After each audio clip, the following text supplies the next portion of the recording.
حضرت سعد بن عبد الرحمن کو اللہ کے نبی نے پیغام دیا کہ فلاں علاقے کے اندر فلاں سردار اور قبیلے کے رئیس کو میرا یہ پیغام سنا دو۔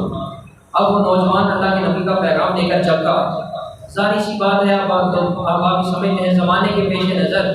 لوگوں کے گھروں میں بڑے بڑے کواڑ یا دروازے نہیں ہوا کرتے تھے، کسی کے تھے اور کسی کے ویسے ہی پردے جو تھے وہ وزنی لٹکائے ہوتے۔ اب کتب میں آتا ہے کہ وہ نوجوان اللہ کے نبی کا پیغام لے کر جا رہا ہے کہ بستی سے گزرتا ہے، درجان آبادی ہے اور اچانک بڑی زوردار ہوا چلتی ہے اور الفاظ ہوتے فجاءت ریح،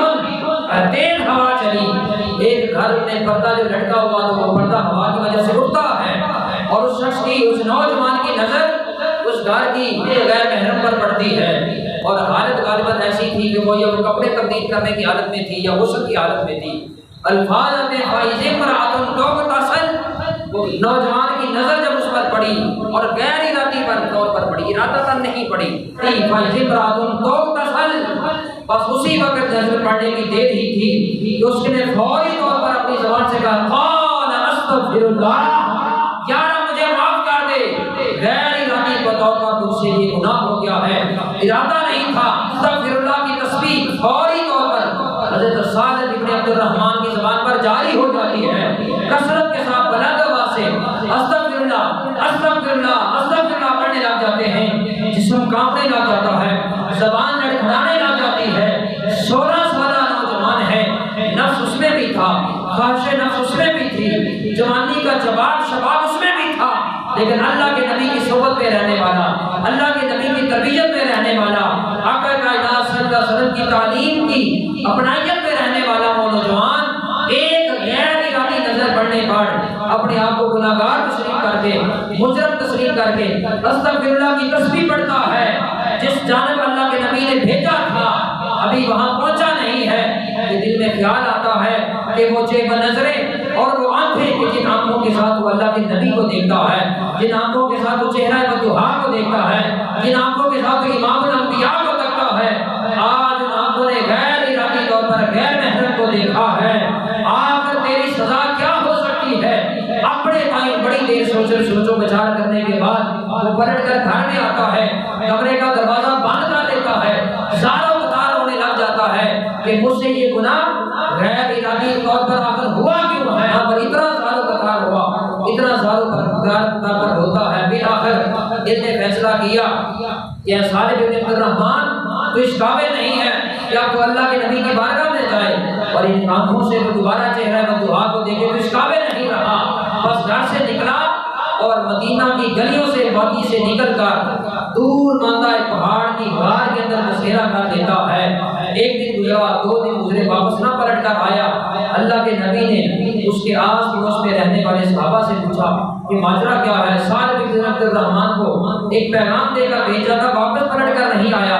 گھر سے پتہ کیا، گھر والوں نے بتایا کہ آیا تو تھا ایک کمرے میں بند رہ کر روزاروں قطار ہو کر پھر نکل گیا ہے، بتا کر نہیں گیا۔ حالت عجیب تھی، کیفیت عجیب تر تھی، رو کر اپنا برا حال کیا ہوا تھا، بتا کر نہیں گیا۔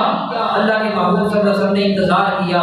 2 دن گزرے، 3 دن گزرے، 4 دن گزرے، امام بہقی بیان کرتے ہیں حتیٰ کہ 10 دن بیت جاتے ہیں۔ اللہ کے محبوب صلی اللہ علیہ وسلم نے 10 دنوں کے بعد حضرت سلیمان کو اور حضرت عمر فاروق رضی اللہ تعالیٰ عنہما ان دونوں کو حکم جاری کیا کہ سعد بن عبد الرحمن کو تلاش کیا جائے۔ وہ دونوں نکلتے ہیں، مدینہ کی گلی بازار کو بھی ڈھونڈتے ہیں، تلاش کرتے ہیں، کہیں نہیں ملتے۔ مدینہ کی بستیوں سے نکل جاتے ہیں پہاڑوں کے سمت، وہاں پر پہاڑوں اور غاروں کو بھی تلاش کرتے ہیں۔ تلاش کرتے کرتے بھی آخر حضرت عمر فاروق اور حضرت سلیمان رضی اللہ عنہ جو واپس پلٹتے ہیں تو راستے میں چرواہا ملتا ہے، بکریاں چروانے والا چرواہا ملا۔ حضرت عمر فاروق نے ان سے پوچھا، ایسا نقشہ ہے، ایسا حلیہ ہے، ایسی قد و قامت ہے،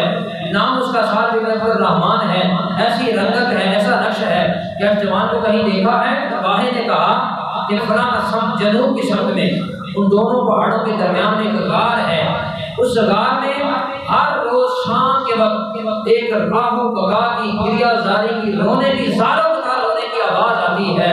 اور اس آواز کے اندر گرج اتنی ہوتی ہے، اس آواز کے اندر درد سوز اتنا ہوتا ہے کہ کوئی انسان تو انسان رہا، میری بکریاں بھی جب اس آواز کو سنتی ہیں تو اس غار کے دھارے پر دیر تک بیٹھی رہتی ہیں جب تک وہ سوز و گداز کی آواز آتی رہتی ہے۔ میری بکریوں سرگار کے دھارے کو چھوڑ کر چلنے کے لیے تیار نہیں رہتی۔ اس شخص نے کہا کہ آج سے کم و بیش 8-10 دن پہلے سے یہ کیفیت ہے۔ بس حضرت عمر فاروق سمجھ گئے کہ یہ اور کوئی نہیں ہو سکتا، یہ سارے بن عبد الرحمن ہی ہو سکتے ہیں۔ دوڑتے ہیں آپ غار میں داخل ہوتے ہیں۔ حضرت سالم بن عبد الرحمن نے رو رو کر اپنا برا حال کیا ہوا تھا۔ یہاں پر حضور شیخ الاسلام فرماتے ہیں کہ حالت یہ ہو چکی تھی کہ جیسے ایک کمزور ترین چوزا اپنی حالت کا لیتا ہے مرغی کا، ایسی حالت ہو چکی تھی۔ تو جیسے ہی حضرت عمر فاروق قریب آتے ہیں، سالم بن عبد الرحمن قدموں کی آہٹ جو حضرت عمر فاروق کی سنی تو رو کر پکار کر بولے کہ کیا ملک الموت آ گیا ہے، کیا روح قبض کرنے والا فرشتہ آ گیا ہے؟ پکار کر کہا کہ اے ملک الموت، تجھے خدا کی عزت کی قسم دیتا ہوں جس نے تجھے میری روح قبض کرنے کے لیے بھیجا ہے، ایک بار مجھے مہلت دے دے، جو مجھ سے گناہ ہوا ہے بس گناہ کی اللہ سے معافی مانگ لوں، بس گناہ کی معافی مانگ لوں، جب مجھے اللہ کے حضور معافی مل جائے گی تب میری روح قبض کر لینا۔ حضرت عمر فاروق کی منہ سے زبان سے چیخ نکل گئی، آپ نے فرمایا کہ سالم، میں ملک الموت نہیں، میں تیرا دوست عمر فاروق آیا ہوں اور ساتھ سلیمان آئے ہیں تجھے دینے کے لیے اللہ کے نبی کے حکم سے۔ مختصر یہ کہ وہ جانے کے لیے تیار نہیں، کہتے ہیں کہ اللہ کے نبی کا حکم سارا آنکھوں پر، لیکن میں نے گناہ ایک ایسا کیا ہے کہ جس گناہ کی پاداش کے اندر میں اللہ کے نبی کا سامنا کرنے کے لیے تیار نہیں ہوں۔ پھر وہ پلٹ کر جاتے ہیں، جو حضور کا پیغام یہ آتا ہے کہ سالم بن عبد الرحمن کو کہو کہ اللہ کے نبی فرماتے ہیں کہ تجھ سے جو بھی گناہ ہوا ہے اللہ کا نبی اس بات کا ضامن ہے کہ تجھے اللہ سے اس کی معافی دے کر رکھے۔ عمر فاروق کے ساتھ آپ پھر یہ کمٹمنٹ کرتے ہیں کہ مجھے اس وقت لے کر جانا کہ جس وقت اللہ کے نبی نماز میں ہوں، تو مجھے اس وقت اللہ کے نبی کی بارگاہ میں لے کر جانا تاکہ براہ راست اللہ کے نبی کی نظر مجھ پر نہ پڑے۔ مجھ میں وہ ہمت نہیں، وہ سکت نہیں ہے کہ میں اللہ کے نبی کی براہ راست نظر کو برداشت کر سکوں۔ حضرت عمر فاروق نے شرط قبول کر لی، لے جاتے ہیں، نماز کا وقت تھا، پیچھے کھڑے ہو جاتے ہیں، سلام گر جاتا ہے، اللہ کے محبوب فرماتے ہیں عمر فاروق کیا میرا غلام سالم آ گیا ہے؟ اب میں اس ہاں گیا، وہ دیکھو وہ ساتھ میں بیٹھا ہوا ہے۔ حضرت سالم بن عبد الرحمن نظریں جھکائی ہوئی ہیں، زاروں قطار آنسوں کی لڑیاں جو ہیں وہ آنکھوں سے جاری ہیں، رو رو کر برے حالت ہے اور چہرے پر آنسوں کے نشانات لگے ہوئے ہیں، جسم جو ہے وہ دبلا پتلا ہو چکا ہے۔ اللہ کے محبوب نے سالم کو قریب بلایا، فرمایا کہ میرے پیارے غلام ایسا کون سا گناہ ہو گیا ہے، ایسی کون سی غلطی جسے سرزد ہو گئی ہے کہ تم نے اپنی حالت یہ کر رہی ہے کہ تو قریب المرگ آ گیا ہے؟ ابھی بیان کرتے ہیں کہ حضرت سالم اتنی سکت نہیں تھی کہ وہ کھڑے ہو سکتے، ذوق کی وجہ کمزوری کی وجہ سے۔ اللہ کے محبوب نے حضرت سالم کو ایسے اپنی بغل میں لیا اور حضرت سالم کے چہرے کو حضور صاف کرتے ہیں، آنسوں کو صاف کرتے کرتے میرے محبوب صلی اللہ علیہ وسلم ہاتھ اٹھاتے ہیں، اللہ کے حضور دعا کرتے ہیں کہ باری تعالیٰ تیرا یہ بندہ، تیرا یہ غلام اور میرا یہ خادم، میرا یہ نوکر میری بارگاہ میں رہنے والا، تیرا یہ عاشق پتہ نہیں کیا غلطی اور کیا خطا کر کے آیا ہے، مجھے بتا نہیں رہا، لیکن تو خوب جانتا ہے، تو پردے پوشی کرنے والا بھی ہے، تو گناہوں کو معاف کرنے والا بھی ہے، تو توبہ کو قبول کرنے والا بھی ہے، نبیوں کا امام، رسولوں کا قائد آنکھوں سے سفارش کرتا ہے کہ میرے غلام اور میرے عاشق کی توبہ کو قبول کر لیا جائے، میرے عاشق اور غلام کی توبہ کو قبول کر لیا جائے۔ ایک طرف آقا کائنات ہاتھ اٹھائے ہوئے ہیں، سالم بن عبد الرحمن زاروں قطار ہو رہا ہے، میں پوری ذمہ داری اور پورے ریفرنس کے ساتھ یہ بات کر رہا ہوں کہ حضرت سالم بن عبد الرحمن اللہ کے نبی کے الفاظوں کو سن رہے تھے، کب کباہٹ تاری ہوئی، لرزہ تاری ہوا اور ایک زوردار چیخ ماری تو آپ کی روح جو تھی وہ قبر رسول سے پرواز کر گئی۔ اللہ کے نبی نے پڑھا انا للہ و انا الیہ راجعون، آگے اہل خانہ کو بلایا جاتا ہے، دفن کے بعد حضور خود کندھا دے کر اپنے اس غلام اور عاشق کو قبر تک لے جاتے ہیں۔ اب یہاں پر بات جو ہے وہ قابل توجہ بڑی لطیف بات ہے، پہلے میرے نبی صلی اللہ علیہ وسلم حضرت سالم کی قبر میں تشریف لے جاتے ہیں، پھر حضرت سالم کی میت کو قبر میں اتارا جاتا ہے، حضور حضرت سالم کی میت کو اپنی گود میں رکھ کر اللہ کے حضور پھر ہاتھ اٹھا لیتے ہیں اور عرض کرتے ہیں کہ باری تعالیٰ میں محمد نبیوں کا رسول، نبیوں کا امام اس بات کا گواہ ہوں کہ تیرا یہ بندہ آج اس حال میں دنیا سے جا رہا ہے کہ اللہ کا رسول بھی سے راضی ہے اور تو بھی سے راضی ہے، تو بھی سے راضی ہو جا۔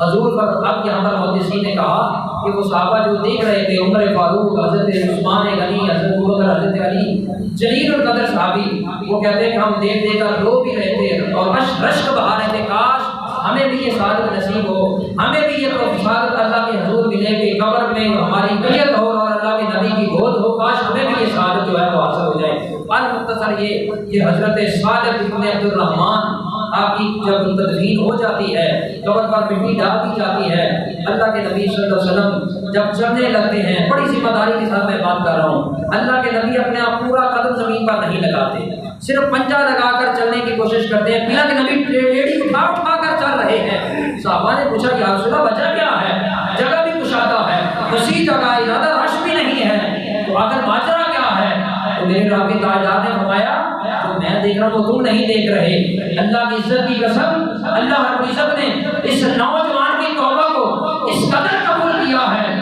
اس قدر قبول کیا ہے کہ آج اس نوجوان، اس طاہر نوجوان کی قبر کا طواف کرنے کے لیے اللہ کے آسمان کے اتنے فرشتے زمین پر آ چکے ہیں، اتنے فرشتے آ چکے ہیں کہ مجھے پورا قدم رکھنے کے لیے جگہ نہیں ملتی۔